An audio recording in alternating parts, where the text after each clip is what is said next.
everyone. The time is 2 p.m. and I would like to call to order the October 28th, 2025 Saddlebrook HOA 2 Board Meeting. Please stand and join me in the Pledge of Allegiance. I pledge allegiance to the flag of the United States of America and to the republic for which it stands, one nation, under God, indivisible, with liberty and justice for all. Thank you all for coming. For those of you who don't know me, I'm Janine Grippo and I'm your HOA 2 president. I'd like to start with introductions on that side of the room. So Terry, can you please introduce and pass the mic? I'm Terry Dempsey, Director of Finance. Brad Nickum, Director, Treasurer. Larry Santora, Director. Chuck Hill, Treasurer. Charlie Chavez, Recording Secretary. Sean Kreiderman, Director. Matt Canvick, Director. Sherry Groupie, Secretary.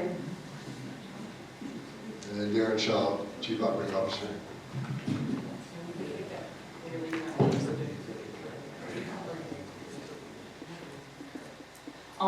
Before we get started, I wanted to let you know there have been just two slight corrections to the agenda.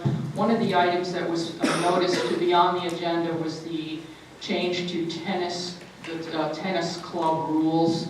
And they have pulled the request for today. They're not quite ready and are because they need to work with both HOA 1 and this board. So that's been pulled from the agenda. The second item is that the item that was formerly called a committee procedure assigning new committee members is been retitled. There was a typo to board procedure assigning new committee members. Other than that, I think everything is in place. All right. We have 3 sets of minutes. Let's take them one at a time. I'd like to start with the September 30th executive session meeting. Has the board members read them? And do I have a motion? I make a motion to accept the September 30 executive session meeting minutes. Do I have a second? Chuck seconded. Any board comments for those of you who were in the room that day? Hearing none, I will call for the vote. All in favor? Opposed? That was everyone, Charlie. The September 30 regular board meeting. Has everybody had a chance to read those? I call for a motion. I'd like to move that we accept the minutes from the September 30th regular board meeting. Sean, and do I have a second? Second. And we have Matt as the second. Okay, any discussion among the board members? Okay, hearing none, I'll call for the vote. All in favor? Opposed? No opposed. On October 21st, we had another executive session. Did everybody get a chance to read those minutes? And I believe we were all in attendance for that one. So do I have a motion? Make a motion to approve. Second. Next Chuck and then Sean. Comments? Then I'll call for the vote. All in favor? Any opposed? All right, we got through that. I guess the next item then is the president's report. Hopefully I won't bore you to tears with this one. And I do like to stand so some of you can see me. If you read my article in the October For the Record, you will know that I believe in having adequate documentation at all levels of the organization. If it isn't documented, it isn't done. The board has good reasons to document both their own procedures, steps to get something done, and guidelines, which may be recommendations, interpretations, or best practice guidance. The benefits of having board procedures and guidelines documented, I can think of two. To improve transparency and provide consistent governance for our owners and our board members. To speed the onboarding process of new board members, reduce errors, and avoids duplicated work with centralized version control documents and templates. In mid-September, I asked some board members working in teams of 2 to create or update board documentation. The subject of the top priority documents included appointing committee members, a procedure which we'll vote on later today, and some board preparation for incoming board members, guidelines and templates, including letters that the board members and candidates received in preparation for having new board members. Another top priority was revisiting the format and structure of the board manual itself with an eye toward reducing redundancy and an online format with links to relevant detailed information. Thank you, Charlie, for that suggestion. We're going to go pretty much online and get rid of some paper. Finalizing the work of the 2024 board related to committee charters, the charter template, and the guidelines for committee chairs, and we want to make that a top priority as well. So as time permits, we will continue our effort to provide reference material related to the work of the board in a structured online library for current and future board members. I would like to thank Sherry, Matt, and Sean for the work they've done so far on this effort, and there's much more to come. Now Darren is going to give his report.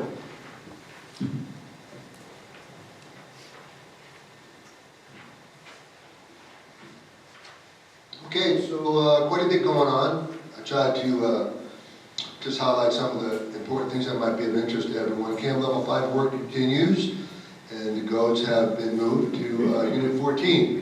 And they're doing a good job. That's a pretty heavily landscaped area, so they've been out there for a couple weeks, and they're making some really good headway out there. Road sealing is underway. Should be finished up here by the end of the week or early next week. We appreciate everybody's patience and understanding. There's never really any good way to go about doing that without inconveniencing many people, but that's the cost of a newly sealed road. So that work will finish up here soon. The preserve pool deck and the pool refurbishing and quartz coating is scheduled to be complete by November 1st, and we've also made some renovations to the restrooms up there. The work looks good. The Mountain View Clubhouse renovation project, phase 1 is underway. We've completed the painting. They're doing the renovations in the restrooms. The tile work looks really good. And we ordered the carpet, and the carpet's scheduled to arrive on time. So the second part of phase 2 was putting together a new furniture package for Mountain View. We have a special meeting, a special board meeting November 7th. It's going to be at 1 o'clock at Desert View. We're bringing in our designer. We're going to make a presentation to the board that hopefully the board is comfortable with and can sign off on the funding. And then we can place that order for the furniture for Q1 delivery. So essentially, carpet gets installed in December. If we get the furniture in January, early February, that project can be complete. Wall painting is underway in 15 and 17. Adjusted menus have been rolled out at both Preserve and Mountain View. We have a new chef at the Preserve. If you don't know that, you haven't been there for a while. Her name is Ileana Menendez, and she's been on board about 2 weeks now. So you might want to give her a try. I'll skip over the board candidate forum. That was last Friday. It was okay turnout. Usually there's better turnout you would expect when candidates are trying to reach people to gain their confidence to vote for them in an election, but I thought the candidates did a pretty good job. Farmers Market returned on October 22nd. We had about 35 vendors out there. It was a nice night. They're coming back on November 19th. We're going to maybe introduce a little music out there and food and beverage offerings as well. So they're on a monthly basis, but the vendor selection is much better than the vendor selection that was there before. Overseeding is complete in just about all turf areas. Golf course looks great. Mountain View is obviously complete and playable. I think cart path restrictions have been lifted. Preserve is either now open or opens Monday, and that's going to be cart path only as well. And all the common area landscape grass has been overseeded as well. Looks good. Community survey is going to roll out November 3rd. A couple years ago, you guys took that McMahon survey, and we're not going to repeat the entire survey, but we have cherry-picked things out that we think we want to know from the members. So we're going to ask those same exact questions so we can measure properly the feedback that we get, and we can see how we've done the last couple of years. So when you do get that survey, make sure you take time to fill it out. I know it takes about 15 minutes to do that. It'd be a big help for your board and my team as well. The employee benefit program is out for bid right now. We're looking at a 16% increase. Cost of our program is about $600,000, so that's 16% amounts to about 90 grand. And that's with Blue Cross and Blue Shield. But we are out to bid, we're all talking to brokers. There may be some other options out there. Planning is underway for the December 12th Employee Appreciation Event. I had just arrived here last year when that went down, so it was new to me. I think it's a great event for the employees. They appreciate the appreciation, and it's nice that the community does that. All the Desert-View Theater seats were shampooed. 44B turnover. We had a couple meetings with legal counsel who specializes in construction defects and turnovers, and they sent their civil engineer out to take a look at some of the roadways out there and to take a look at some of the slope areas behind the homes. So right when I was on my way over here today, I got a call. He wants to give me an update. I think the engineering firm is going to propose some testing out there, some compaction testing and soil testing, just to make sure everything is okay. But it looks pretty sketchy on some of those slopes back there. They don't look like they were compacted. We'll find out when we do those tests. So more to come on that. Rosa will turn that over. We don't have a choice. We have to take it. But we're just going to document everything the best we can. And state land purchase is moving forward. They installed survey monuments recently, and we're in the pipeline. Could be 6 months. Could be a little longer. But we've checked all the boxes that we're supposed to check, and now we're in waiting mode. Thank you. I'm going to now invite Terry. Can we have questions? Sure. Darren, the meeting we're going to have on the 7th, is the board going to see that information maybe a week before so we don't have to make a snap decision on the day of the meeting? For the furniture? Yeah. Yeah, you know, I have to give that some thought, because she has, like a lot of, the designer has all those layouts on CAD and all. I'm not sure how that will work to present it outside the board meeting, before the board meeting, but I'll talk to her about that. Or at least as much as she can, so Oh, I mean, otherwise we're sitting there trying to make a decision within 30 Right. seconds. Gotcha. Any other comments, questions? Okay, I now invite Terry Dempsey, Director of Finance, to share the September financial highlights. Thank you. Good afternoon. So we're going to walk through September 30th financial recap. So for the first slide, we have our cash and our investments. This time of year, our cash balance starts to be reduced until we hit the new billing cycle in December. So you'll see it going down a bit in the next couple of months, and then it'll pop back up. So our operating cash right now is at $4.3 million. Let me see if I can make this work. $4.3 million. Last year we were at 4.8. So we're down about 10% from last year, but again, this number will start popping back up as we start getting dollars coming in. Our operating checking is $1,027,000. We have $3.3 million invested in Fidelity right here, and our reserve cash is $8.1 million. Last year was 6.4, so doing much better than last year. We have $3.3 million invested in Fidelity. $3.2 million invested in Fidelity for the Preserve Golf Course renovation in 2031. Other investments are $4.2 million, and with reserve checking and saving, it's $967,000. Capital Improvement Fund has $1.4 million, and 1.3 of that is currently in investments. So our combined cash, it's hard to see down here, but our combined cash is 13.9 million. Last year it was 12.9, so we're to the good by 7.8 over last year. Okay. Next is our reserves. So the reserves, the adjusted reserve budget, what I mean by that is we started off the year at 3.3 million in our reserves. We had some approved but unbudgeted amounts that were brought in, so that's 1.6. And then we had $500,000 of reserve items that we pushed out that we didn't need to do this year. So that gets us $4.4 million in what our reserve budget is. So far this year, we spent $2.3 million of that, and that's going to change. That's going to change as we get the building in for Mountain View and the road ceiling. Okay. Let's see where we're at. All right, next slide. Do the projections. Okay, so our projection is to spend 3.9 million, even though we have 4.4. Because we're just going to run out of time for the year, so some things aren't going to get done, obviously. And like I said, we spent 2.3 million so far. So we spent $578,000 in our other CapEx category, and so that gives us a total of $4.5 million. So this is our other CapEx, which is operating capital, capital improvement fund, some carryover from last year, and it's 578, so that gets us to 4.5.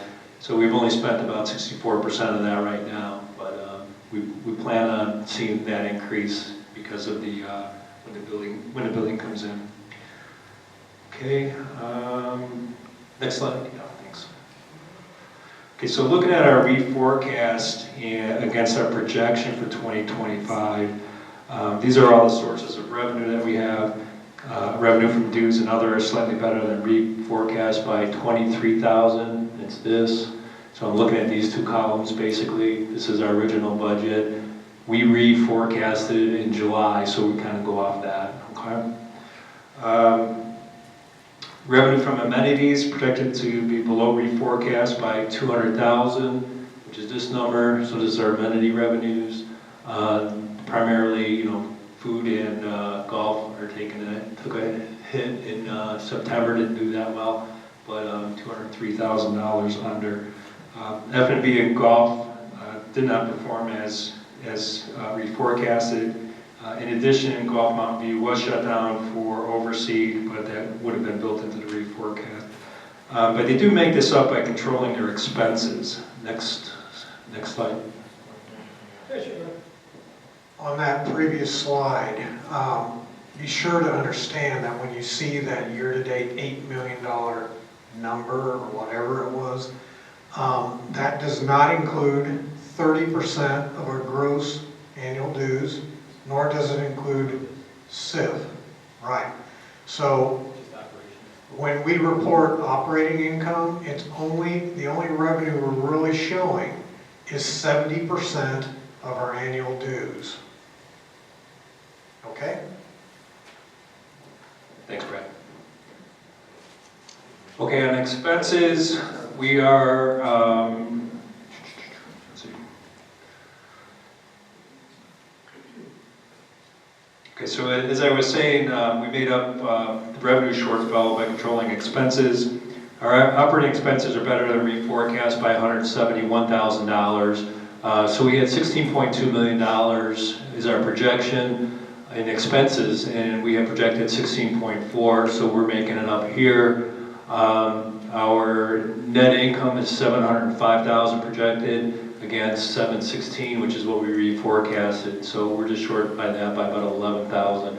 But the important part is it's $705,000, and what we had budgeted and thought we would do is 312. So quite a swing between budget and what we're actually coming in at. Okay. Okay, next slide. September was kind of a tough month. Fees and assessment revenue, though, is up from 2024 by 5.9%, which are these numbers up here, and about $16,000 better than budget. We had amenities total, net was $370,000 of subsidy. Last year was $190,000, and we had budgeted $186,000 subsidy. So we had quite a shortfall in September. Operating expenses, $574,000 compared to last year, $452,000. So operating expenses are up from last year about 26%, but much better than what we had budgeted. We had budgeted $707,000, we came in at $574,000, so $133,000 better in that area. So September came in at a subsidy of $236,000. Last year we had a net income of $25,000, and we budgeted $201,000, so short by about $34,000 against what we had budgeted. So, okay, next slide. So this is our last slide. Basically, this slide shows where your dues are going. So through September, we allocate about $2,700 per rooftop. Restaurants gets $82 of that. Reserves get $820 of that, which is 30%. Theater had a positive, so they didn't get anything there. Patrol is $85 at 3%. Common area, $431 of that. $2,700 goes to common area, which is 16%. Lifestyles, $29, a little around 1%. Facilities, $447, which is 17%. And my eyes are getting bad. G&A is up there. G&A is $660, is 25%. And fitness is $10. And then golf is the remainder, which is $135. Okay, so that's all. This information can be found in this area on the website, MyHOA2, governance policy, financial reports, monthly financials, and you should find all the financial information there. Okay, thank you very much. Questions from the board? Okay, we'll move on to the next topic. And I guess I get to take that one. As I mentioned in my opening remarks, we've begun to document both board procedures and board guidelines. This is the first board procedure we documented, and the board procedures will be voted on by the board of directors. An earlier draft was distributed to all board members, and then the final document was distributed before this meeting. There was a change in what we thought would happen. We thought you'd all have to print a form, fill it out, and put it in. But our staff came up with a fillable JOT form that allows you to do it online and volunteer for committees, and it goes right to Charlie, and then she knows how to parse it out to whomever. And then we have a permanent record as well, because we tend to lose them in our files. At least I do. So anyway, we're standardizing by standardizing the procedure. We will eliminate some of the confusion we faced earlier this year when committee members were recruited and or presented to the board for approval. So we want to make that go more smoothly in the future. Do I have a motion? Janine, I move that we approve the proposed committee appointment procedures as they have been drafted. Do I have a second? I second the motion. Thank you, since these are my two friends here who helped work on them. Any comments or questions from the board? Any comments or questions from our members? I think we have a mic somewhere.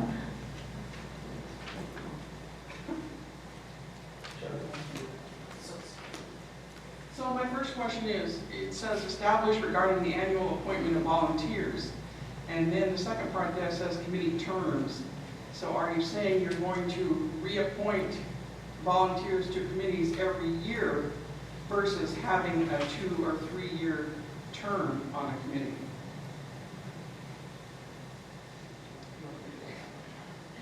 Right now, there are no term limits. I know. Or any term limits That's proposed. Yeah. But we've had people comment that they can't get on committees and that type of thing. So we want to make everybody be able to apply for the committee. And then see, the best fits for that committee. I wouldn't foresee much changes from year to year, other than to fill replacements and, occasional things like that. Well, so you have a conflict here. Your first paragraph says, regarding the annual appointment of volunteers to committees. Every year, they will apply, and every year, we will fill the committee.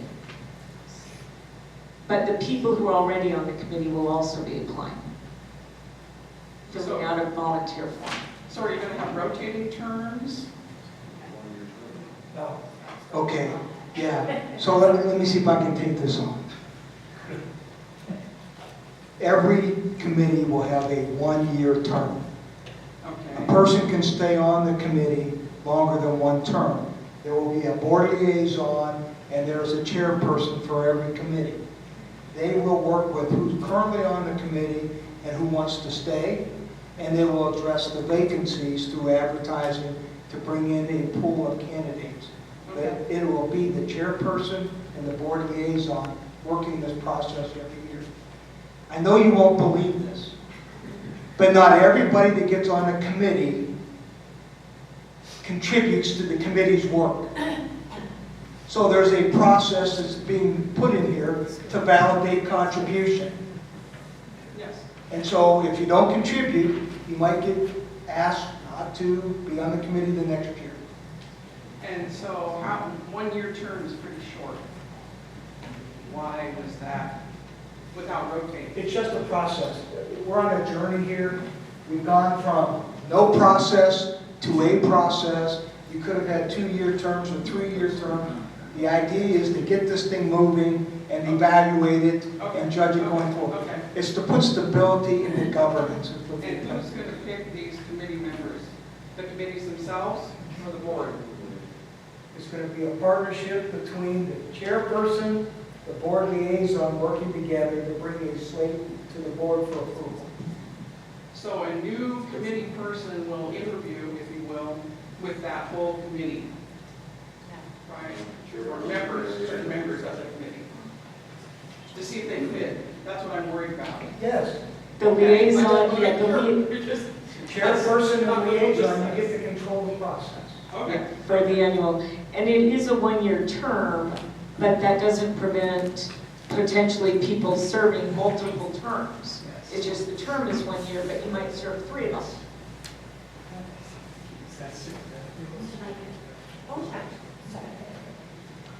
Hi there, I'm Karen Brooks. I chair the UNIREP committee, I think you all know. So, a couple of clarifications. As you know, UNIREP committee is pretty different because we're looking at 35 to 50 people. And I chair it, I don't know if I said that. I'm hard pressed to get that filled. So I'm wondering if this new job form, which is a great idea, can I just do that as the chair as opposed to chase 50 people to fill out a form? You, as unit rep, are chair of a council, not a committee. Because yours is You're only- exempt. You're exempt. So it's a unit rep council, not the unit rep It's been the committee. committee the last year, not council. Oh, We spent a year. Well, We spent a year on the going back website to it committees. says council. Don't make me go back there again. Okay. We Okay. want them to have, we changed it back to committee because we want the unit reps to have the same status as rules and regs and, I believe it was the 2022 board, before I got on it, said, no, we were going to make you a council, persona non grata, and we as the 2023 board said, absolutely not, we're moving back so that they have the same rights and privileges and If you make us go back to that, Go ahead, man. if you When I make us look go at back the to that, we're just doc- going to lose the whole committee. I mean, we had to fight all this bureaucratic nonsense. At We're the not end of the going day, we did the exact we're same not work. going We're back. not going back here. Okay, cool, thank you, Matt. The documentation we found said you were still a council, so maybe there's some conflicting documentation on the No, it website. says board, I submitted, I'm sorry, it says committee, I submitted it. Well, why would that surprise? No. So my question didn't get answered. The JOT form, I don't have to chase 50 people to fill out this form, right? That's not going to happen. Not going to happen. I can barely get them to do what they have to do, and to get them to fill out a form. Why can't I do that as chair? Fill out the form for all the members. I can, I'll entertain a motion if anyone wants to make it, to make you a council. I move, no. I don't understand the difference you're making between council and committee in this regard. So maybe I'll just comment for a second. If you're a committee, you're going to have to comply with this process, right? You're going to have one-year terms, and everybody's going to have to re-up every year, and there's going to be an evaluation process, and the board will determine who's on the committee. If you're a council, which you were and you're not, but maybe you could be again, this wouldn't apply. So you can just do things the way you're doing them now and not worry about any of this. So Janine said, I'll entertain a motion if anybody wants to return you to a council status. This doesn't apply to you. Why don't we just make an exception for the unit reps? It's 50 people. No other committee has 50 people. I can't get 50 people to do anything, much less your jot form every year. I want them to stay. I don't want them to leave. And does the committee advise the board? What advice do you bring to the board? I'm the communications vehicle, as you know, two-way communication vehicle. I don't advise the board of anything. Okay, so committees usually are advisory committees to the board. So we either call you a communications. We can work on this. Let's work on this. We're going to exempt you this year, and we'll figure it out. Just call the council. We'll lose half the people, and then you can deal with it next year. Okay. Any other discussion? Bruce. I am Bruce Shapey, the chair of the ALC. Just a quick one. You talk about mid-year appointments. We were just confused. That doesn't mean only in the middle of the year. That means any time during the year. Okay, maybe clean up that terminology so that, rest of the year or something like that. And then I'm looking at your draft, and it talks about when a vacancy occurs. We often have vacancies at the ALC, and so I'd like it to say, or if a vacancy exists, which is pretty normal for the ALC. So just a couple of things. Just clean up some terminology, if you would. Can we handle that, Sherry? If a basin? We can. Okay. Basically, the initial one is only as of the first meeting in January. Anything that happens from January through December is already accounted for, considered mid-year, because it's after the initial appointment. That's what I thought you were trying Yeah. to do. Just wanted to make sure. And we'll take the motion to change to an existing vacancy rather than just the one that occurred. We'll look at that, right?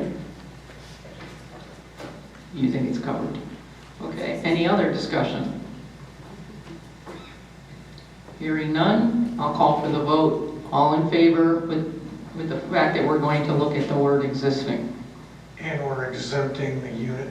And we're exempting the unit reps for this year. I'll make that motion. As amended. Do I have a second? I'll second that. Thank you. Let's call for the vote. All in favor? Opposed? We have one opposed. Motion carries. All right, we're moving on to the Facilities Planning Committee appointments. We have 3 new appointments that we are putting forward for the Facilities Planning Committee. And they are Paula Arnold, Michael Lean, and Maureen Spence. And I'd like to make a motion that the board approves the appointment of these 3 people. Do I have a second? I'll second. Thank you, Matt. Any discussion among the board? Any discussion from our members? No hands are going up. Hearing none, let's call for the vote. All in favor? It's unanimous. All right, we're going to move on to Finance Committee appointment. Brad, you got this one? I move that we accept the recommendation from the Finance Committee to add Maureen Spence to that committee. She was just approved for FBC, by the way. Do I have a second? I'll second it. Matt seconds. Discussion among the board. We think having her on both committees is going to be important. Well, my wife gives her a big thumbs up, and we know what great taste she has in people, so. Any comments from the members? I'll call for the vote. All in favor? Opposed? None. Okay, it carries. Chuck, help me out. Policy Executive Committee appointment, right? Earlier this year, an informed group was established by the board to work with the COO on a policy review and update initiative. The current committee participants are as follows. Board members Sean Kreiderman, Chuck Hill, and Janine Grippo. Rules Committee Chairman Michael Lean, Finance Committee, former Chairperson Ray Adams, and COO Darren Shaw. A new chairperson was installed on the Finance Committee, Joe Sticala. Staysco. The committee would like to add Joe to the committee. It only took me 3 months to get there. Make a motion to appoint Joe Sticala. Staysco. Steckel to the Policy Executive Committee. Do I have a second? I'll second it. Brad seconds. Discussion among the board? I just want to make sure that former Finance Committee, former Chairperson Ray Adams will still be on the committee. He is welcome to join us, and I informed him so through the rest of this year, as long as he wants. Thank you. He brings much knowledge. So, any discussion from the floor? So we're adding one body to the committee, is that correct? We are, and Ray will come as often as he can. Good. So, seeing no one from the floor, I'll call for the vote. All in favor? Opposed? It carries unanimously. Okay, Darren, why don't you tell us a little bit about the shelving at the library? And Larry's going to help me with this one. All right, so this project involves the addition of new shelving at the Troy Room Library. And the asset replacement project was presented to the Finance Committee and the board at the Reserve and CapEx presentation on July 17th. On September 4th, we heard from the Finance Committee in terms of the projects that were presented that it supported. And the Finance Committee supported adding this to our reserve expense allocation, $8,500 for new shelving. And funding for the work is allocated in 2026. Lead time on ordering is about 6 weeks. Approving funding for this project means it will enable us to replace the existing counter shelving when the carpet is replaced in December. If it's not done then we may have to put it back in and take it back out again. It just makes sense to coordinate this with the installation of the carpet. So the money is slated for 2026 if the budget gets approved later today. And the motion is just asking the board to accelerate that so we can get the shelving and get it ordered for timing purposes. I would like to move that we approve the acceleration of the 2026 reserve funds to complete this project at a cost of $8,500. And Larry will agree with me. And I'll second that, but I do want to say that we haven't approved the budget yet, so we're kind of putting the cart in front of the horse. But I think this is a good time to do it, so I'll second that. So you're saying it's conditional on approval of the budget? Sure, why not? The motion is revised to say conditional on the vote of the budget. Yeah, that would be the proper thing to do, so I'll say that. Okay. We got that in the minute, in the notes?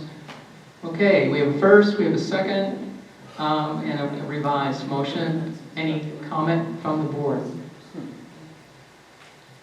You know, Larry, I agree with you. I mean, we should wait for the budget to be approved, but, you know, sometimes common sense has to just take over.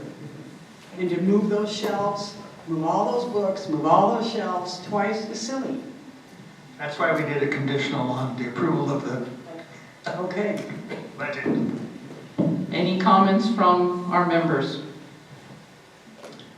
Maureen, you want to take the mic, please? I just have one question. Is it not possible to put the 8,500 in the remains? Is there anything left in 2,500 that we can put it in there? You mean 2025? In our current budget right now, is there money left in it and not make it conditional on the approval of the 2026 budget? No, I believe we want to make it as it's part of the budget package already. We'll vote whether we should pull it ahead if it's approved at the budget level. Any other comments? Eric Zobel, Unit 42, 137. This looks like we lose some shelving. If it's waist high, right now it's head high when that's in there. So are we losing shelving in that room? We actually are getting significantly more shelving. The photo is showing more of the layout, which is a zigzag layout, but it will be 5 feet. It will be 4 shelves high, and in the center of the room, also with the additional of those little corner units. And in addition, we will also be adding another tall shelf over on the side where the book drop is, and another shorter shelf. So we're going to be getting a lot more shelving, aren't we, Janet? Janet Fabio, I'm the director of the Celebrate Community Libraries. Thank you, Sherry. That's exactly right. This is simply a representation of the pattern of the new center island or counter height shelving. We didn't have one that showed the taller shelving, so it gives you an idea of how much more pleasing an appearance it will be, which is really important in that room. And yes, there are a couple of other pieces that are included in this project, and we will definitely be adding additional shelving, and it will look a lot better. Thank you. Any other comments? I see Duff coming to the mic. Here you go. Here you go. I hate to throw another wrinkle in this, but I don't see it in the 2026 proposed budget. It's in the CapEx portion. It's in the CapEx, not in reserves. Okay, which is where it really should be. Thank you, though. Actually, I think it was coming out of SIF, wasn't it? Well, it was put in SIF, but it's actually a replacement of existing. Okay, but it's... We should move it to reserves. Okay, that's fine, thank you. Okay, we'll move it to reserves. Well, I don't...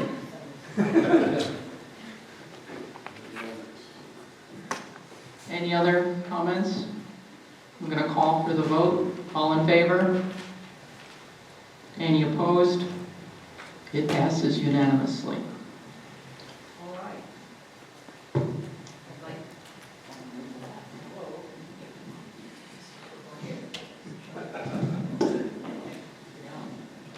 Hello, okay, I'm back, sorry.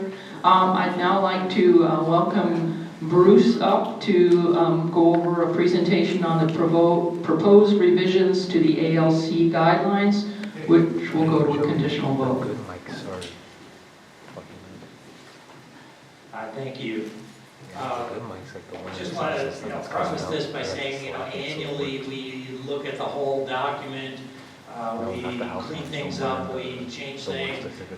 As we go through our year, we have requests for variances that come to us, and a lot of times we learn things by getting requests. And so we're constantly trying to tweak the guidelines, make them cleaner, clearer, and more current. So that's kind of the theme of what we've got going here. The document is 70 pages, and we've touched about 40 pages within this, at least a little bit on every of those 40 pages.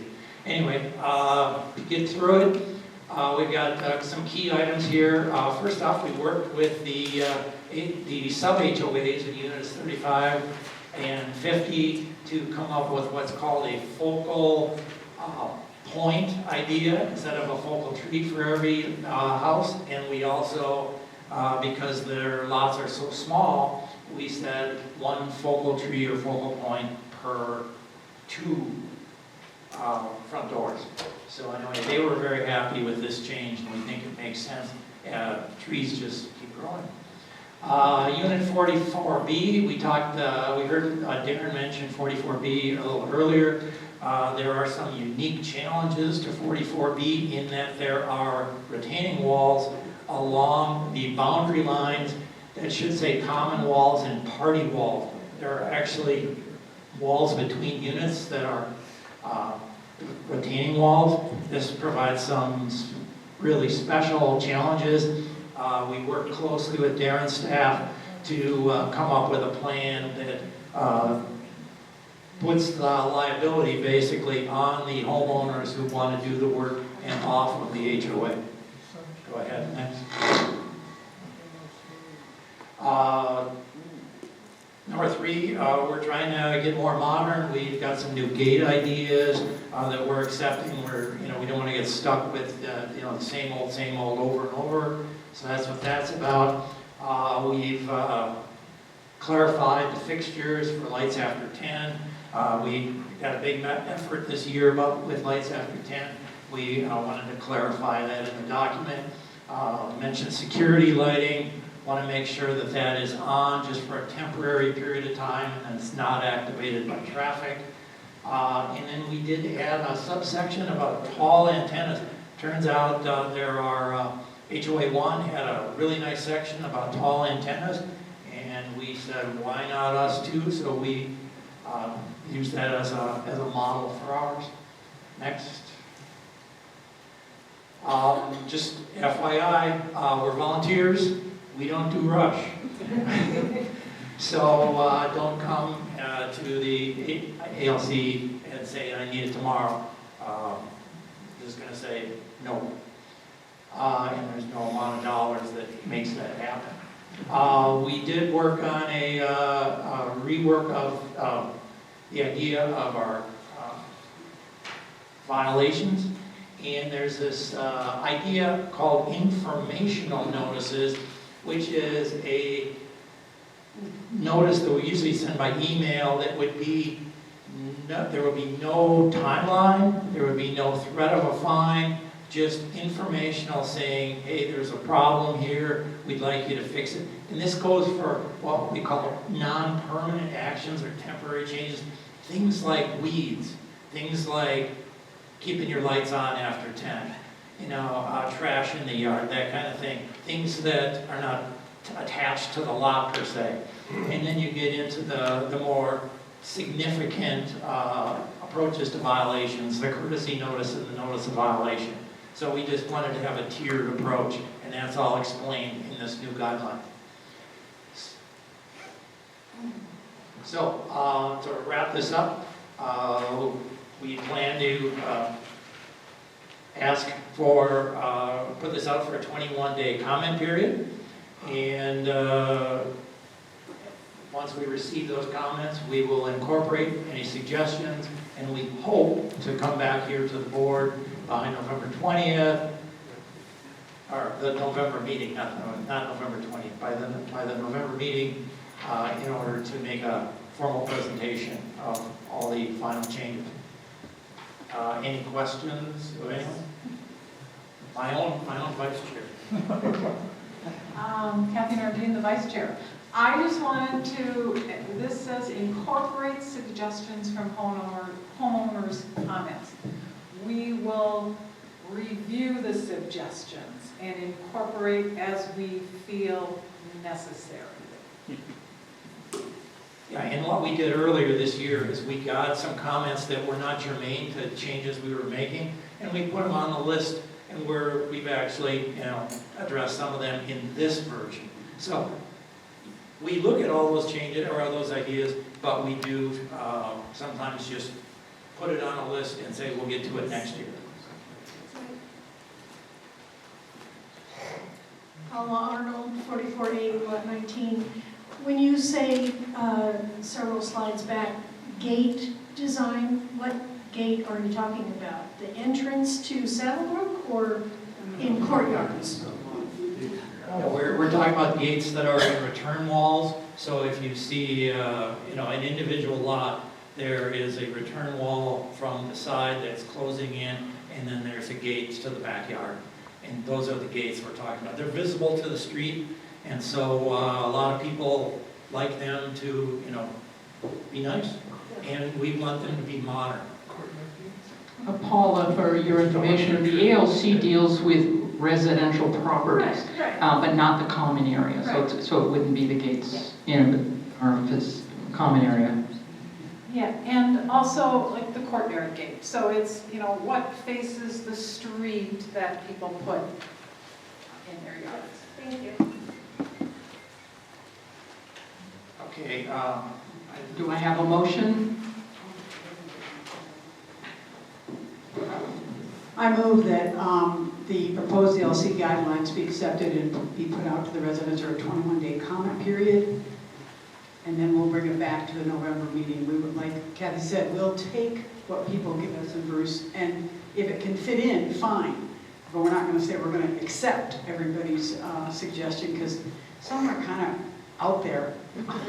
So I'd like to make this motion that we go ahead and Conditionally improved. Yeah, we worked really, the ALC has worked really hard to update that guideline. And remember, a year ago, we took it down from 130 pages or something to 90 down to 60 pages, and we intend to make it even more easily readable by our residents. Do I have a second? Well, first I have to disavow myself from my partner's nobody would ever give us a thought that wasn't a good thought. But I offer a second for the motion. Member comment? Sorry. I want to align myself with Sean on this one. Okay. Any question or comment from the board? Any other comments from the board? How about from our members? Comments? Okay. Hearing none, let's call for the vote. All in favor? Opposed? It carries. As we mentioned, the tennis rules have been removed from the agenda, so we'll skip past that. If you saw that in an earlier agenda, I published. The next topic is proposed revisions from the Rules and Regulations Committee, and I would like to welcome the chair, Michael Lean, to explain what rules and regulations he'd like to add. Next slide. So, had several people contact the committee and ask why people are allowed to park going the wrong direction on our streets. They don't think it's safe. So I looked into the Arizona state law, and according to Arizona, you can't ever park going on the wrong direction on a street. So we wanted to add this, just to be in compliance with the law and as a safety item. So I would like to have a motion to approve this. I don't think we need a 21 Do I have a motion to approve this? Yeah, I'll For make that. conditional approval? Conditional, okay, I'll make that motion.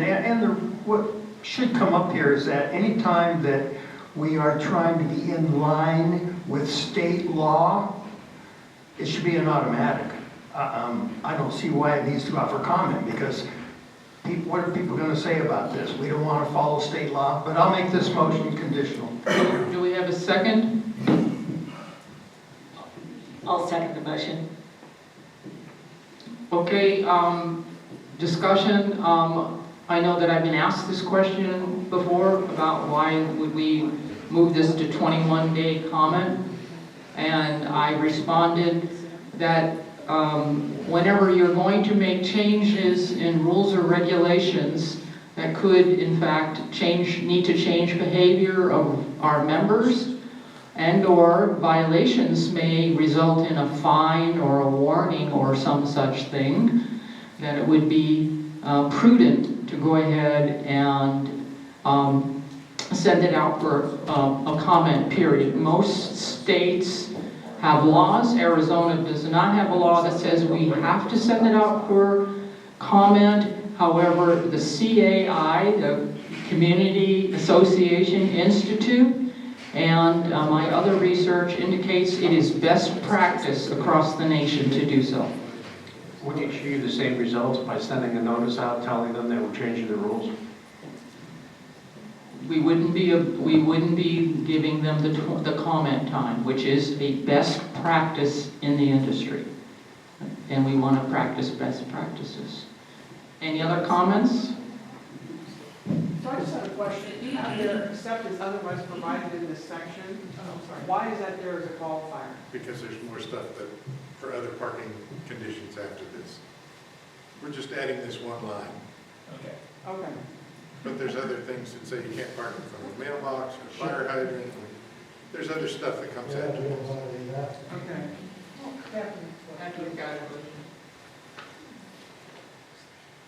So we refer, go ahead. We refer in the ALC guidelines to the Arizona statutes quite often. And it really justifies why we have it. It's not something we made up, it's not something hidden in the CCRs, etc. So it's the same question, except you're just addressing this little piece, and that's okay. Why can't you still put in AZ, RS, whatever? Well, that's what I had in there to begin with, was the actual Arizona statute.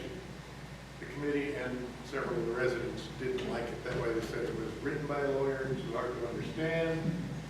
It talks about you have to have your right-hand wheels less than so many inches from a right-hand curve. It was just, and it was 3 times as long as this. It was very complicated. But just the link to it, Well, I could do that.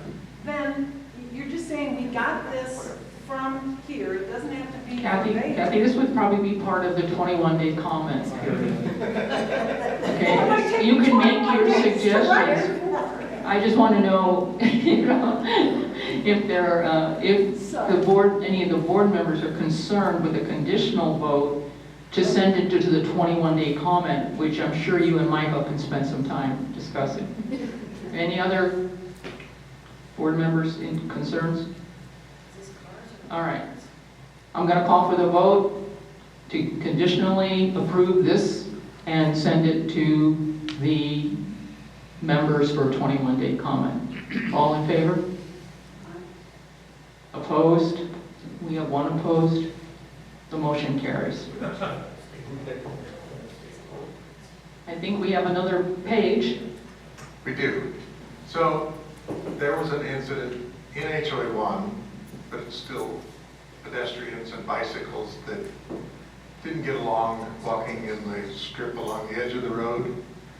And there was a lot of foul language and finger pointing, and you know which finger. And our rules didn't specifically say that pedestrians have the right of way, it's kind of implied. So the committee just said, it is state law. And we have the signs up at the crosswalks that say pedestrians. So we put in pedestrians have the right of way. The other thing is that when there are groups of people walking, when traffic comes by, we want them to form single file for their own safety. I mean, You don't like it.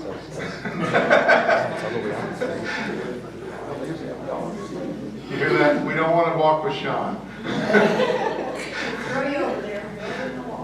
I think so. So I'd like to have a motion to approve this, and I guess we're going to need a 21-day comment period, although Yes, once I again, like this follows the state law. You heard me. I'd like a motion. Anyone want to vote? Make a, okay. Do we have a second? I'll second. Okay. And any member discussion before we send it to 21-day comment? Michael, I have a quick question. Sure. I encounter, more than I encounter pedestrians, I encounter a lot of bicycles that run, that they ride 2 abreast. And that's more of a problem for me. But that's already addressed somewhere else in the Oh, it rules. is. They're not Okay. allowed to do that. Okay. They do it. that they're not allowed to. Well, then, yeah. Oh, thank you.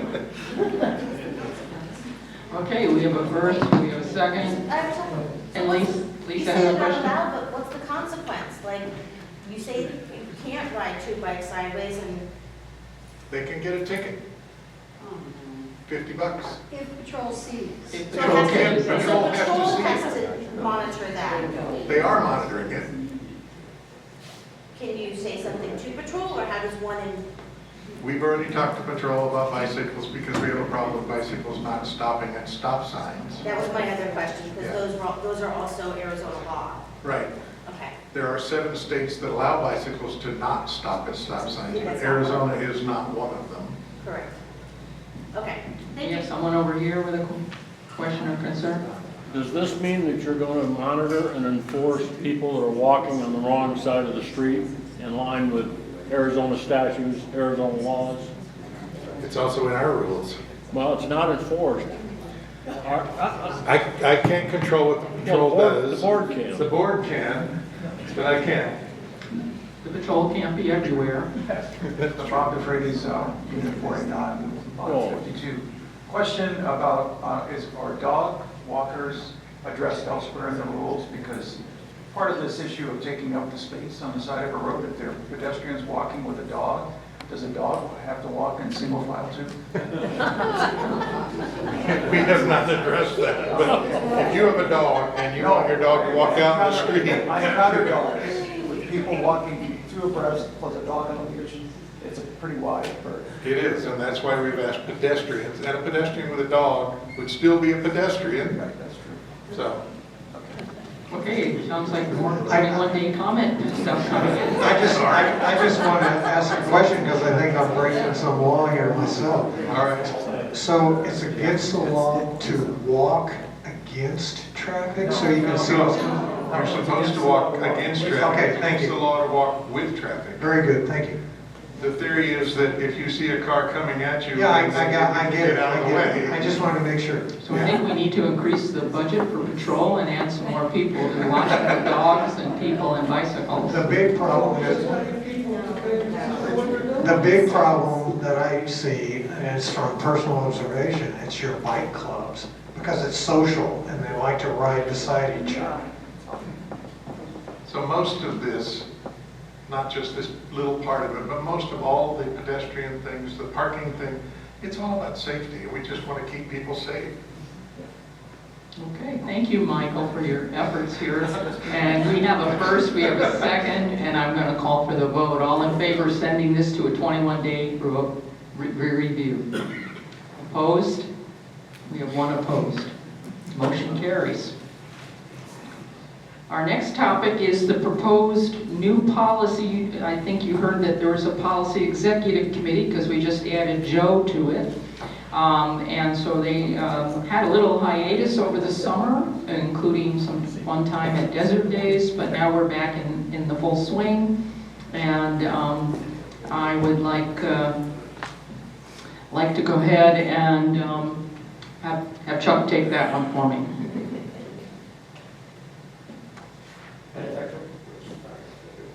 At its October 17th meeting, the policy committee approved the rewrite of the replacement reserve fund policy, naming it the reserve plan policy.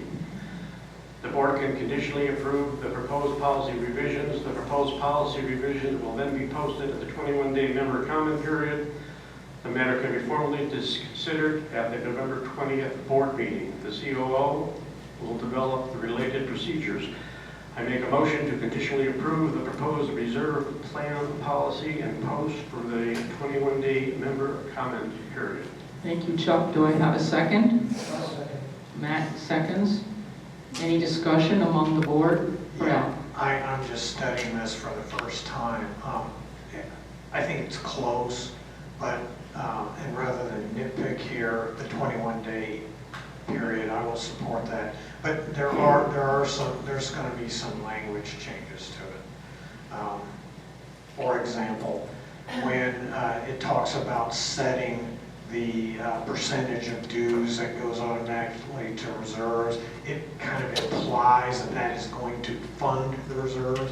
We know that from a practical standpoint, that's not how it's working right now, so we'll need to massage that language a little bit. But that's the kind of stuff I'm saying. Okay, we look forward to your edits and comments. Red lines are coming. Okay, any discussion among our members? Was the draft put out in the, okay, so you've had a chance to look at it online? Great. Seeing none, I call for the vote. All in favor of sending this to 21-day comment? Anyone opposed? It carries. Oh, good, I wanted to make sure I had at least a half an hour to do the next one. We're moving on to the operating budget, and hopefully will result in a vote. I'd like to make some opening comments, and then I'm going to turn it over to Darren and his team, or just Darren, to present the budget. For those of you who were at the budget draft #1 meeting on September 15th, you witnessed the early budget reserve 10-year cash flow, which Darren and his team finalized on the 11th of September and had already sent to the Finance Committee and the Board of Directors. So many of you were in the room with us at that time on September 15th. And I think we all said that was the quickest meeting in history. 3 days later, the Finance Committee met for their final review of the budget. They made a few suggestions related to the CapEx items, and some of those items that Darren and his team had removed from earlier internal drafts, like the study for the, what was the study for again? Drainage. Oh, drainage, that's it, right, that's the word, drainage.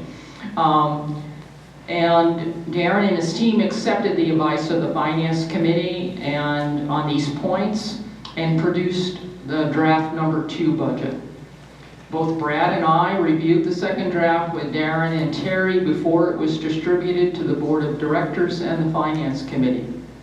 We also discussed the originally planned timing for the Board of Directors to approve this in November. But we decided, since it's already completed, we should move forward with the vote at today's meeting, combining both the presentation of draft #2 with the vote of the board. The benefits to the corporation, to our HOA, for moving this approval timeline up to today are as follows. We hope we'll be sharing with our members the good news. We know we will be sharing good news, but today we're hoping we'll vote on that, that you're going to have a lower POA dues increase than you did last year, and the fact there will be no special assessment. Sharing the good news of the HOA's strong financial position as we look at the 10-year cash flow related to both operations and reserves puts to bed the rumors that HOA2 has financial issues.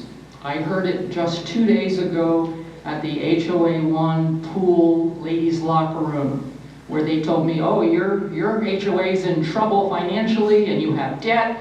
And I said, oh no, we're not, come to our meeting.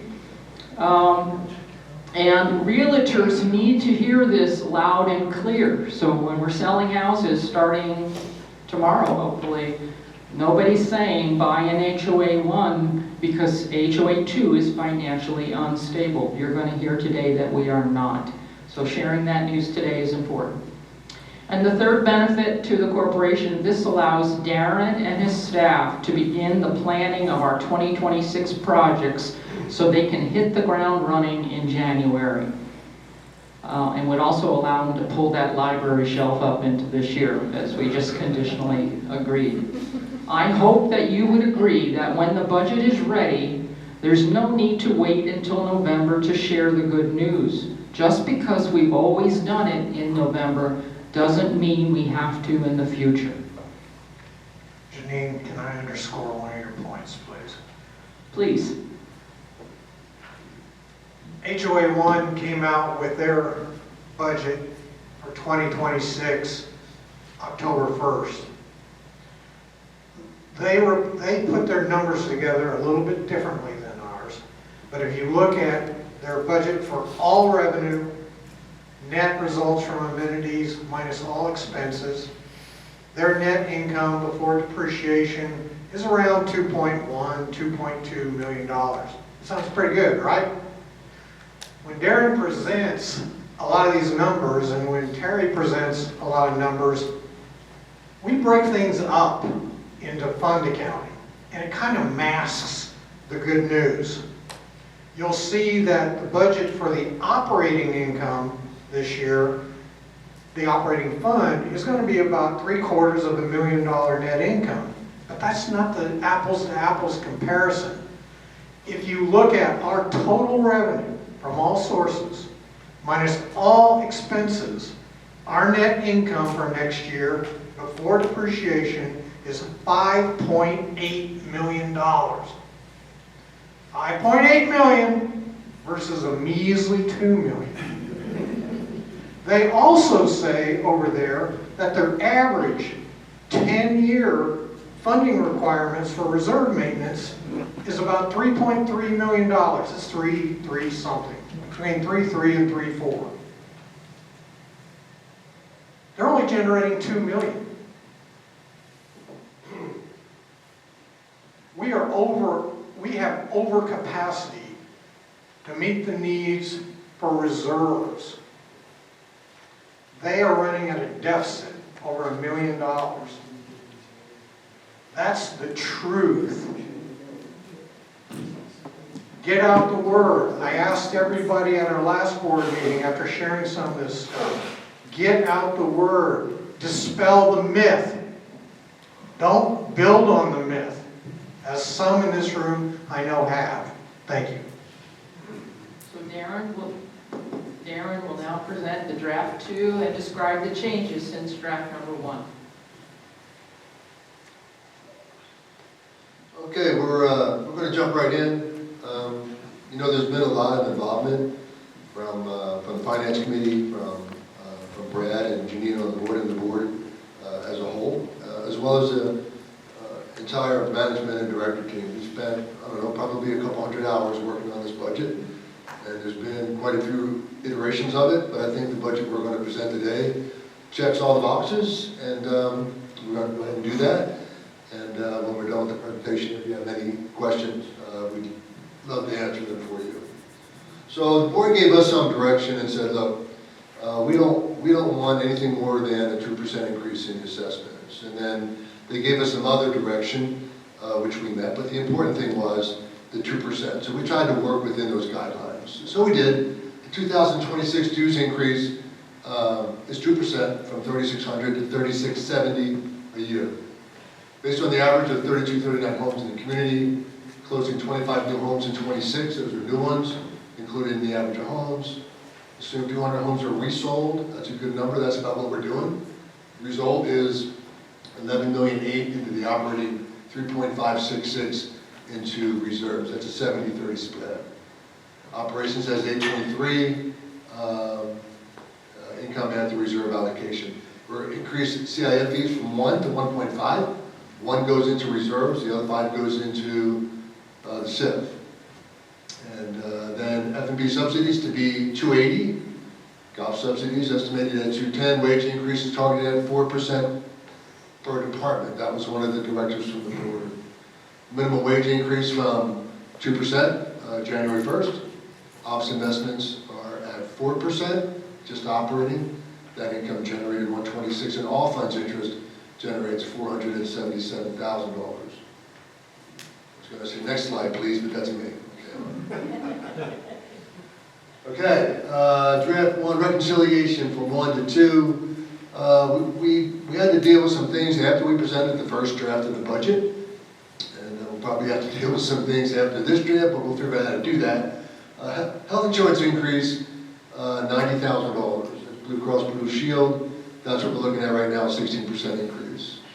Golf water, I know there's some increases that we may be seeing towards the end of next year, but looking at what they used and their allocations, we were able to capture some money to offset our expenses. There was an additional COO bonus of $5,000 that was added in, additional expense of $30,000 for 44B, that's going to be turned over to us. had the opportunity to walk 44B a couple times just last week, and there's quite a bit of common area up there. There's going to be some expenses that we incur when they turn that over. We thought it was going to be a couple years, but then we were told recently that it's coming soon. Additional burden, 5790. That has to do with, I think, part of the health insurance and payroll. Cam Water, $9,500, and then vehicle and camera monitoring. We added that expense back in. When we presented our first budget, there were 4 or 5 things that we couldn't get in that first budget, but we ended up reorganizing some of the budget categories, and we were able to get most of that put back in, like the drainage and surface water study, and the vehicle and camera monitoring particularly as well. And then some rounding, 37, not a big deal. So the NOI is 752,872. At the top, you'll see, in our first budget draft, it was 858. So that's how we got to 752.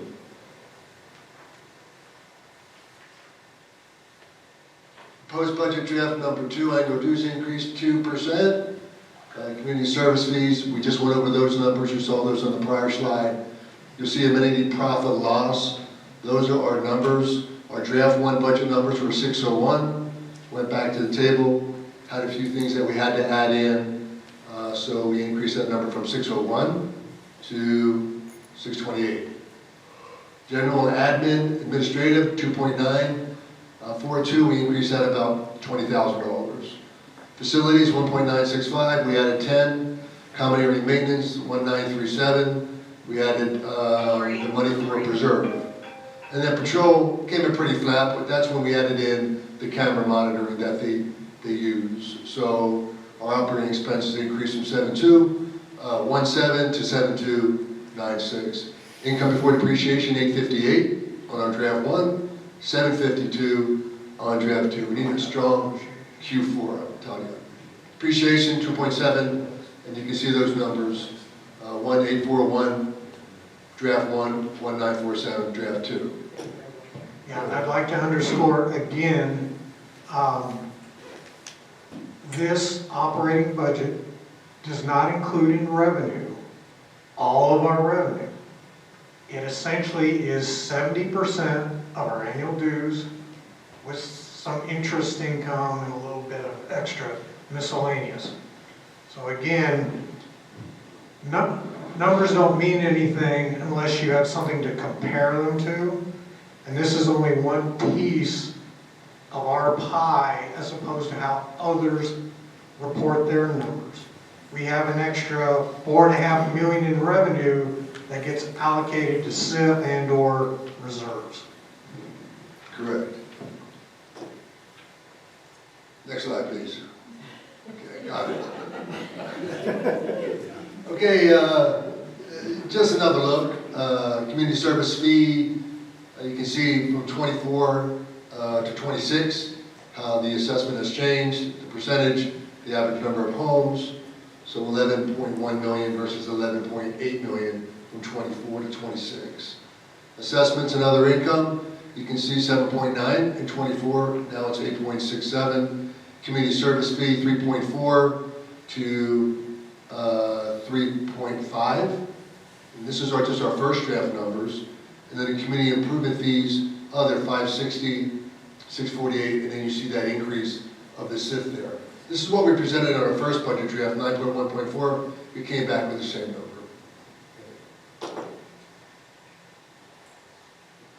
This is a pie chart. Some people like visuals. You can see how all those buckets add up to the total. POA assessment 8.3. That's 36% of the whole pie. Lifestyle, and you can see those numbers. I don't know that I need to call those out, but those are the percentage of the total budget. Restaurants were 17.3, golf is 19.5, allocated to reserves 15.4, and that's the whole pie of your assessments. Can I interrupt you real quick? Yeah. So that's, if you look at it, as Brad was saying, our total revenue, if you count, everything we put into reserve, everything that goes into ops, all restaurants, fitness and such, $23.1 million is pretty considerable. That's what it takes to run this operation.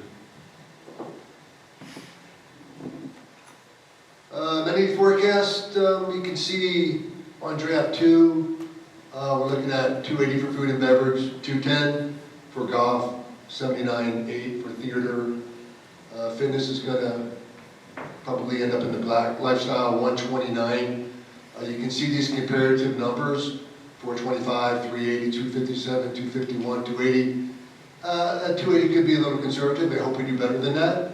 Golf, you can see the golf trending here. It's all trending in a positive fashion. Theater is trending in a positive fashion too, but you know, we're not getting the revenue there that we projected the last couple of years. So we had to be honest with ourselves on the revenue side. Fitness looks good, and lifestyle, you can see this trending there.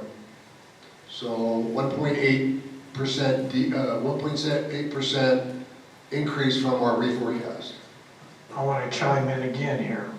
So, are these amenity subsidies good, bad? Well, again, let's use a reference. Our neighbors, who are essentially 2/3 our size from homes, a little under 2/3, their food and beverage subsidy is $305,000 or $148 per their household. Ours is budgeted for $280, and our subsidy per household is $87 versus $148. And I've been to many meetings when people will just go ballistic as why are we losing money on food and beverage? You have to put everything in context. And management, Alan, people on the board, especially Chuck, have been hammering away at this for years. And from a standpoint of our subsidy per household, we are overperforming. We need to appreciate these things and put everything in context.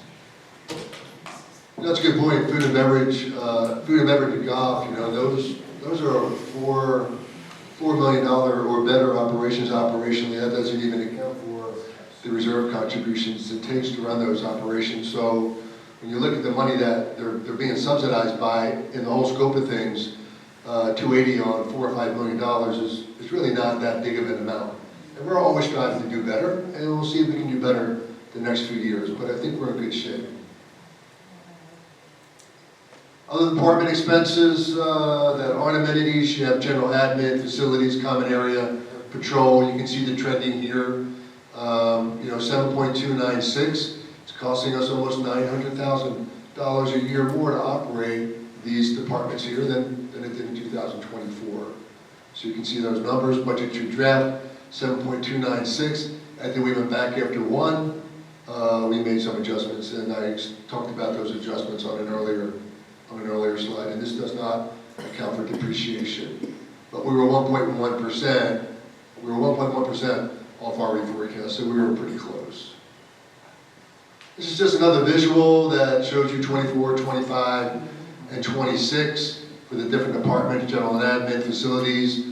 Costs are going up, and you know, costs are just going up. They're not going down. We try and realize savings wherever we can, and I think I've worked pretty close with my team to encourage them to find savings wherever they can, and we've been pretty successful this year on a number of fronts, but we're still dealing with cost increases across the board pretty much.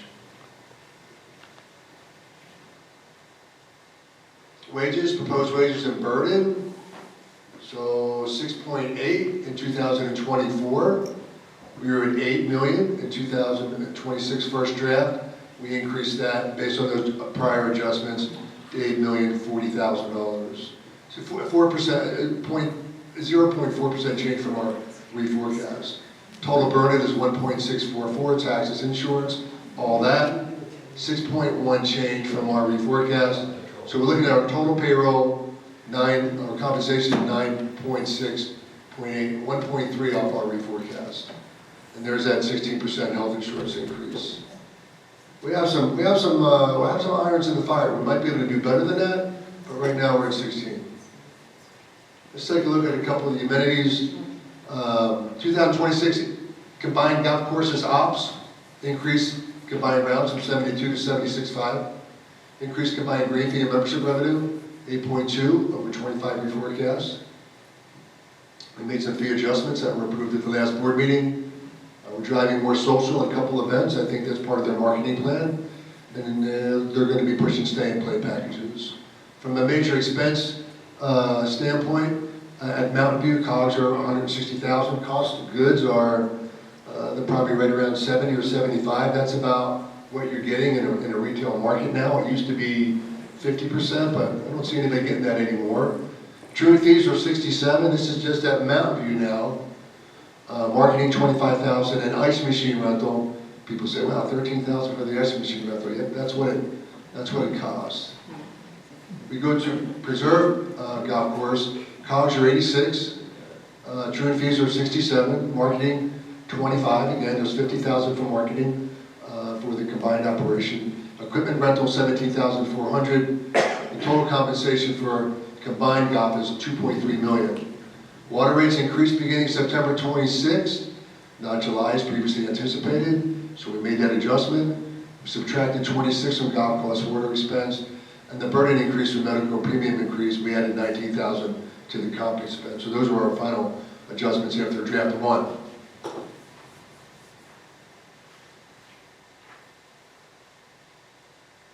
May I chime in on golf real quick? Yes. I want to throw some love over towards Matt Gambick. And I actually saw Dan Whittaker earlier outside the parking lot. I don't know if he's in here. It was a long road, but if you allocate our fixed revenue on golf based upon rounds played by the fixed fee golfers, Mountain View is actually operating slightly profitably right now.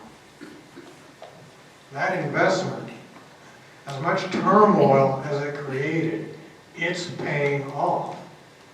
The subsidy is that you see of $207,000 for next year, and again, $200,000 versus a $4 million golf operating budget is insignificant, but it's attributable, even though insignificant, to Preserve. We get a return on our investment when we put money into our assets. That doesn't mean we want to do it prematurely, and it doesn't mean we want to overspend, but we do get back on the investment. And what Matt went through and what Dan went through was a tough road, but it was the right road, and they deserve all the credit on that.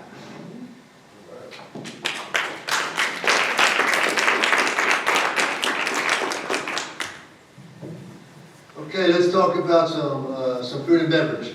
Changes to revenue, modest transparent price alignment where suppliers' costs rose. We're always dealing with price adjustments, and it's important for our chefs to manage those menus in the costing program pretty much on a weekly basis. Right now, we're dealing with increases in beef. A few months ago, we were dealing with significant increases in eggs. So we try and keep track of that and try and keep our margins managed so that we're at least getting close to industry standards. Program demand, we're doing more chef dinners, partner brewery wineries. We're trying to find more events to bring people out, twilight, happy hours at the Lynch ticketed events that fit room size, like the East Room. Mixed improvements, clearer plant-based availability, that menu's been well received. Wine pairing attachments at Preserve, standardized banquet beverage ratios. We're just trying to dial in that business model. Increased cover count, average checks, price adjustments. We've adjusted all three of those. How we control expenses. We're going to be targeting 33% for food costs. I think we can do that down here pretty simple. We struggle up there to Preserve a little bit, but we're going to get there. We'll get there pretty close. Now this is combined. So Mountain View will probably do 30, 31, and Preserve will probably do 37, 38. Beer and liquor, 25, and wine, 29 to 32. We're pretty close to those numbers right now. Purchasing par level ordering, that means we have to stay on top of our pricing. Visible waste logs, we check those every week. We report on those every week at our food and beverage meetings. COG reviews every month. Quarterly inventory price management, utilize Troon purchasing power. And that relationship with Troon is a pretty good relationship. It's opened up some some beneficial savings for us in a number of areas, particularly with equipment purchasing. The designer that we are dealing with now for the furniture element of phase 2 of the Mountain View project, we made that connection through True to Real Foods to their designer. So that relationship has been a good relationship in addition to the relationship we have just with golf. Modest transparent price alignments where suppliers' costs rose. Food costs $1 million. This is Mountain View, the Links, and Banquets in the Preserve, right? So this is everybody. $1 million we spent on food, 33%. At Mountain View, 38%. That was pretty close. 38% at Preserve. Washing linens, you wouldn't think it costs that much money, but linens are expensive. We still have 2 years left on that contract before we can go out to market. Bands and performers, we spend about $36,000 a year. Consumables, compensation, $2.6 million to run the operations, both of them. $1.8 million at Mountain View and $830 at the Preserve. One of the changes we made from draft 1 to draft 2 was the medical premium added $28,000 to the comp expense. Lifestyle, theater, and fitness achieved 16% revenue growth over 25 reforecast by increasing seminar offerings, fairs, and paid instructional. I think that's going to be a stretch, but we're going to try and get that. Replace $600 per month seminar rental loss from La Posada with new engaging and revenue positive programming. Maintain a diverse slate of community events. I think Liz does a great job on her team trying to provide a variety of different events for all the different demographics we have out here. The people just need to come out. 2026 major expenses, equipment rental $7,900, supplies $46,000. Compensation for that department is $171,500. Changes here again from draft 1 to draft 2 on the medical premiums and the comp expense.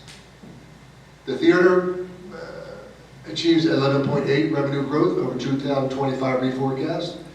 I think with a couple of departments last year, it's easy to get pumped up on increasing revenue. And I think I said this before, if you get too excited about increasing revenue and you're not responsible about it, there's nothing you can do to achieve it, right? Like when we looked at Preserve Golf Course, for example, we were talking about that earlier. Of the loss that we're experiencing, probably 2/3 of it's Preserve, but it's all revenue. We're doing much better on revenue this year than we did last year, but we're still far short of budget because I think the budgeting last year was maybe too aggressive. And it's easy to do that when you're trying to back into an assessment. You say, well, let's just increase revenue. Just have to be responsible with that. So we tried to make those adjustments this year. Show producer fees, $289,000. Our prior years, this was netted, so we changed the way we reported it. It was a benefit, so that we broke it out, but we lost our historical tracking. But once we get this first year under our belt, and we get it the next year, we'll get that historical tracking back. Marketing, $20,008, ticketing fees, credit card fees, compensation, $123,000 to run the theater for compensation. The only other increase we made was the medical premiums to comp. Fitness runs a tight ship. We'll target 2% revenue increase. They're doing swell this year. This will be achieved through strategic programming. They just run a good, tight operation down there. Major expenses, $9,300 for equipment, R&M, supplies, $82,000 compensation. It costed $311,000 to have that team there on site. And the only adjustments here again from budget 1 to budget 2 was the insurance and comp stuff. Facilities, using Upkeep software, that's a good program. I think since we had it on board, we've completed 1,100 work orders. That was just this year. I think it was probably not until February, March that we brought it on board. So it's pretty active. I think people use it. And it provides Bill McGinn, our facilities director, with a lot of good information. Supplies tracking, product usage and locations, man hours, preventative maintenance, facility tracking. Upkeep does all that. 2026 major expenses, electricity, $255. Cleaning services, $177. Building repair and maintenance, $120. Pool gas, $112. Pool chemicals, and it cost you $956,000 to have that facilities team on board. And the only other adjustment was, here again, medical. Common area, committed to holding the overall increase, no more than 2%. That was tough for common area maintenance because there's so much of it out there. Larry, our landscape manager, he wanted to come in with a 10% increase because he had all these ideas, all the things he wanted to do. But he pared it back to 2%, and we'll work within those constraints. We wanted to reduce the level of vegetation. I think we're doing a great job focusing on 5 and 6. And crack seal 280 is included in this department's budget as well. So you have about a $2 million budget for common area maintenance. You got 280 for roads, and you got 500 or 600 for personnel. What's personnel? Compensation 1.1 million. So that doesn't leave a whole lot for all the other stuff. Water irrigation 85.5, chemicals, harbor management, and then the 1.1. So you look at that 1.1 for compensation, 280 for crack seal. These other categories here, it leaves you about $300,000 or $400,000 for all the other stuff in the bucket. All non-labor operating, assume this is patrol, 2% inflation rate. Continue to review expenses. Dale does a nice job there. Always manages the budget. Monitoring systems, 28,000. Vehicle repairs, we're on the road all day. Fuel, and then compensation, 313,000 for that department in compensation. General admin, IT expense. Well, those are the departments that are in there: admin, HR, IT, marketing, accounting, and my department. IT expenses are 301. Business insurance is 208. Expecting a 10% increase there. Payroll fees, we use Paylocity, 76,000. Audit and tax prep, 42. That's for our regular corporate and 401k. Okay. Health insurance, that's actually a 16% increase now. We didn't adjust that. Compensation for all of those departments, 1.7 million. And the only adjustments here again were to the bonus pool and the medical insurance. Reserve allocations, this will show you the movement that took place from the first budget draft. Well, we met with the finance committee and the board. We went back to the drawing table, and these are how we adjusted. Like Mountain View, we went from 599 to 1,041. We were going to split those 3 tennis courts up. We decided to roll them all into the next budget year. Desert View, pretty static, 247, 256. Preserve stayed the same, 86,000. Property site, 591. We got the drainage study back in. We got the PV Preserve parking lot. That's what pumped up our roads there. I don't know if you've been to Preserve lately. We've had a couple falls up there. Parking lot's rattling. It's pretty bad. It was scheduled out a couple of years from now, and Ray and I got together, since Ray's in charge of roads, and we decided to move that up because it needs to be done. GOV 763, we added in forward key money for the Preserve. So the reserve total 3.4 versus 4.5. Those are all good adjustments.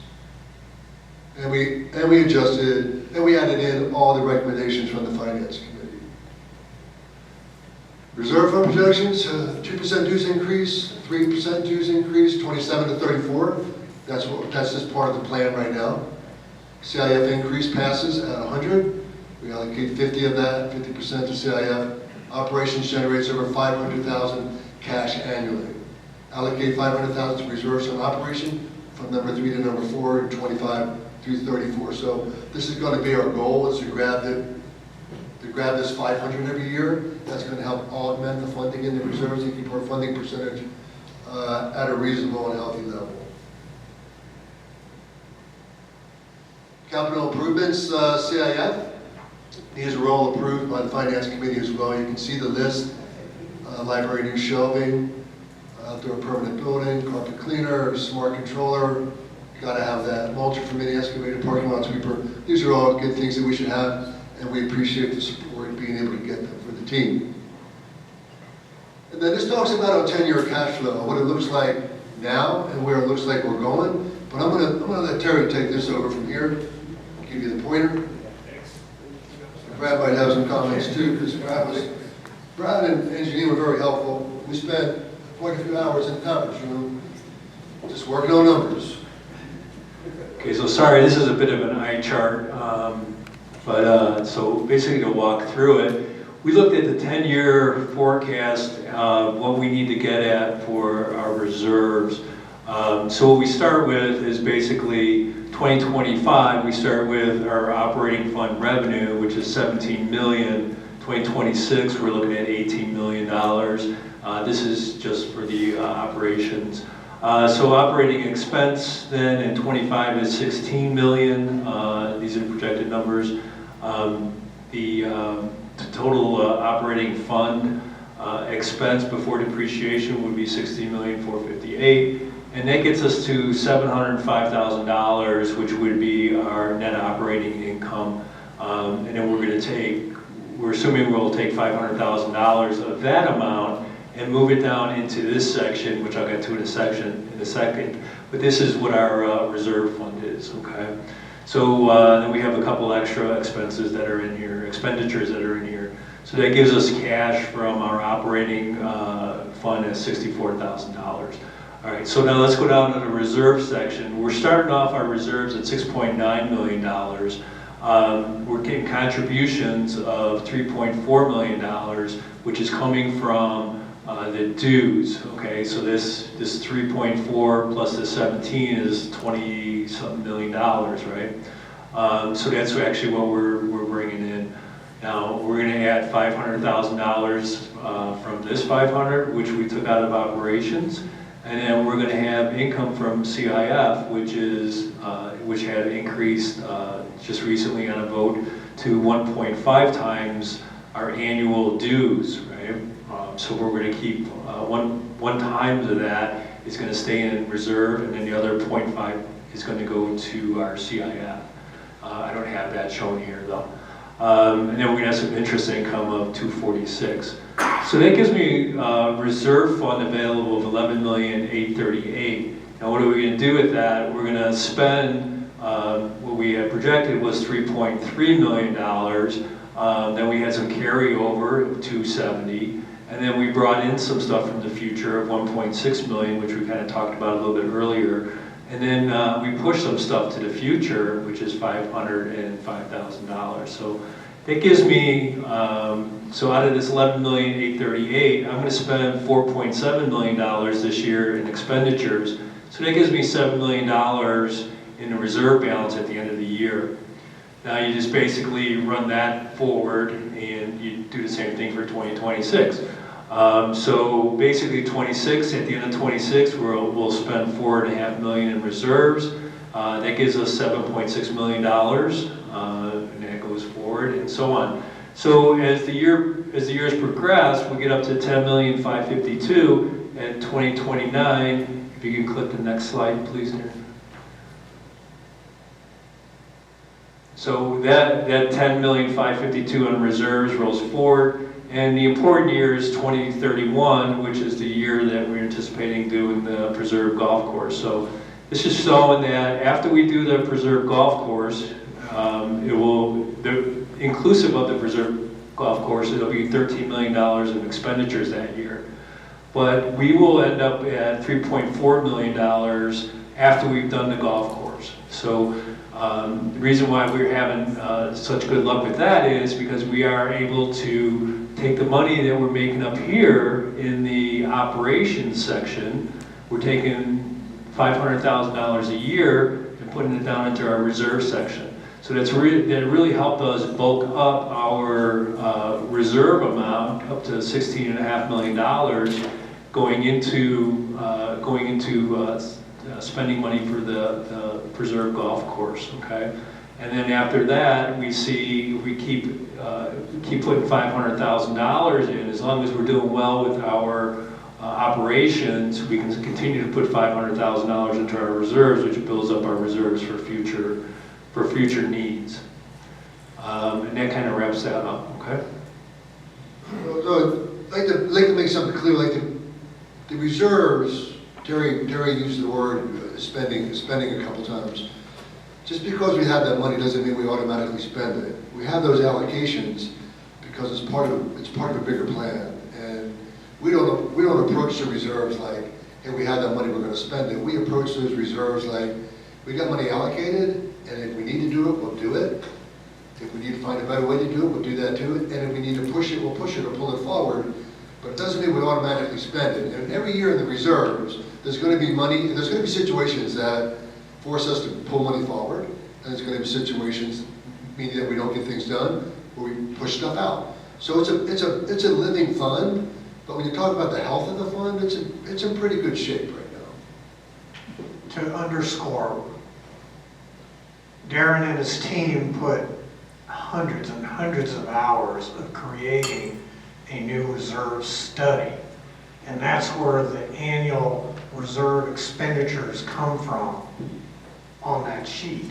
Now, obviously, they're using their best judgment 5-10 years from now on what needs to get done and what it will cost at that point in time. The good news is, when you look at these numbers, we've got room for error.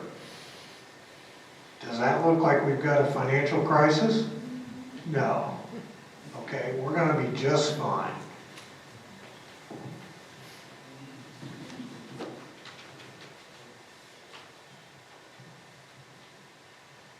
Brad, you're going to help me with this section.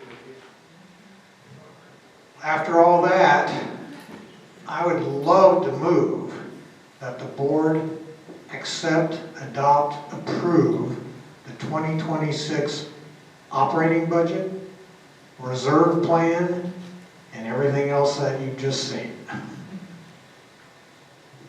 We call that the budget package. So what we're talking about is the operating budget, the 2026 reserve plan budget, the CapEx items, and and then we'll go on to the actual annual property owner assessment, that 2% increase. You want to bundle it all together? Bundle it all together. Bundle it all together. We're running out of time. That's the first. Do I have a second? I'll second it. Matt has seconded. Any comment, question, concern from a board member? Yeah, I'd like to make a comment. What changed from last year to this year? A lot. Last year's budget, we told you we needed $3.8 million in special assessments to pay the bills. I want to congratulate Brad and Janine and Darren and Terry and the Finance Committee, as some smart heads got together and got $500,000 a year for the next 6 years to $3 million. We were asking for 3.8. When you sit up there and you look at how much interest our money's making in investments, when we opened those investment accounts, we had to pay off the Mountain View loan just to be able to have access to our money to invest. But we got the operating fund invested. When you start talking about making $250,000 in interest, it's $1 million over 4 years. You eliminated the need for $3.8 million in special assessments. And so I want to congratulate the thinking that went into this budget. I spent a lot of time on spreadsheets, proving it out, and well done. Any other questions or comments? Yes, Sean. I do. Everybody knows that numbers aren't my thing, but when I look at slide 70, it says our new library shelves are going to cost us $9,500. You know, Darren's smiling, you know what I'm going to say. I did a motion for $8,500. So we're coming under budget already. That's why they call it a budget.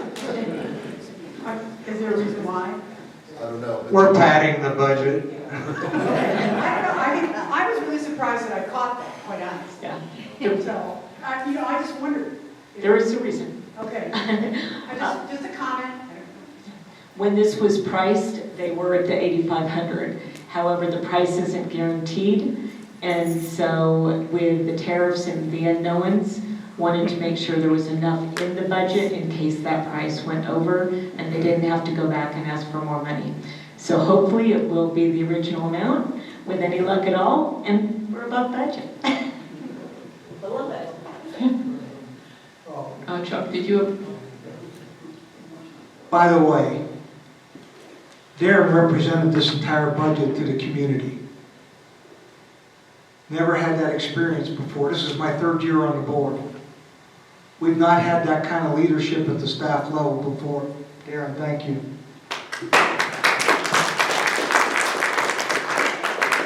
Any other board comments? Chuck? Yeah, I just wanted to mention, when I was elected, I vowed transparency of the board to all residents. And I think the budget as it was presented is a good budget. I agree with the numbers. I think we did very, the finance committee and staff, and Brad did a great job putting this together. The only concern I have is giving 24 hours notice to the residents that the budget was going to be approved today. Every year it's been approved in November. Now, I don't have a problem with moving it up from November to October, but I think that the residents should have been given a minimum of 30-day notice so they can plan accordingly if they want to be here. I don't think 24 hours is what I would consider transparency, so I have a tough time voting with that with that budget today. So one of the comments I could offer is that we posted the agenda 4 days prior to the meeting, which listed on the agenda that the budget would be formally considered today. I know it's a change, and some folks want to stay, you know, the way it's always been. But my suggestion to the board was that the budget was approved, we were done with it, everybody was on the same page, and why wait another month when we could start planning now? So if there's a driver to pushing the budget approval up to October, it was me. So I'll take responsibility for that. Well, I just want to say this. An approved budget is an execution document for Darren and his staff. And the counsel that I offered to Janine was simply this. The sooner they have an execution, an approved budget document, it's not just planning, it's executing. It's getting in the front of the line to execute contracts and to make purchases. 30 days makes a big difference on their end to hit the ground running for our benefit. And that's why I suggested to Janine that she have this conversation with Darren. If it benefited the corporation to do the vote in October, vice November, we should always keep the best interest of the corporation in mind. And to underscore. I think that I agree with everything you just said, but I think, again, we should have given the notice to the residents sooner. Chuck, I got it. The world's not perfect. There's going to have to be adjustments made. This is in the best interest of the corporation. I think the majority of the residents would get that. Comments from the floor? I have, Get a microphone. well, I talk very loud. Yeah, do it. Gotta have it recorded. Gotta have it recorded. Oh my. No, Chuck, I really appreciate what you said. I've lived here a long time. But you gotta talk into it. No, it's on. Put it close to your lips. Like this? Yeah. Chuck, I appreciate very much what you're saying. You're looking out for us residents, and I appreciate it very much. But I want you to know that for the folks that really care about where this budget ends up, we would have put a lot of time and effort studying draft one. And so we would have been able to pick it apart and get to all of you folks and let you know, hey, we disagree with this or we agree with that. But I think, by and large, most of the residents are going to support moving it forward 30 days. Because let's let these guys hit the ground running and get on with it. That's my final. We have a question over here, or comment? I guess I'm saying exactly the same thing, but additionally, we just did these interviews with the residents, and most people don't really know what's going on. They just complain. So had they had the opportunity for 60 days to see the budget, nobody would do anything about it. Nobody's going to input. I have one comment on the budget. And I think even though, Chuck, we didn't have the 30-day notice, I think when they see only a 2% increase and no assessment, they're going to be very happy. Yes. Amen. Absolutely. And I would add that we haven't had a lot of people coming to the Finance Committee meetings. So if folks were interested in more detail, they could have attended more of the meetings. And I can attest to the fact that those that do attend the Finance Committee meetings, there is a brutally candid exchange. It's lively, it's open. Some people complain that it's not controlled, but boy, people get heard. Thank you all for what you've done. Okay. Could we make an exception in this budget? This is humor. Could we get new microphones? Guys, the microphones work fine. They're not all directional. If you put them right here, you can hear them. If you guys go, I'd like to talk, I'd like to say a few, if you'd like to say a few words, it's got to be this way. Our mics are just fine, you guys. I would absolutely not vote for that. Okay, shall I call for the vote? Okay, I'm calling for the vote. All in favor of the budget package, all 4 items? We have, okay, anybody opposed? And we have an abstain? 1 abstain. You can abstain. So therefore, that concludes that portion. Any other member comments before we all hit our 4 o'clock cocktails? Comments, questions, concerns? Are you happy with the 2% increase instead of a... Yeah? Okay. You know the CPI was 2.9, so we came in under the CPI. Get the word out. And you know what? I do a budget for the household, and now I know what to put into my budget for... HOA 2 is kicking ass and taking names. Get the word out.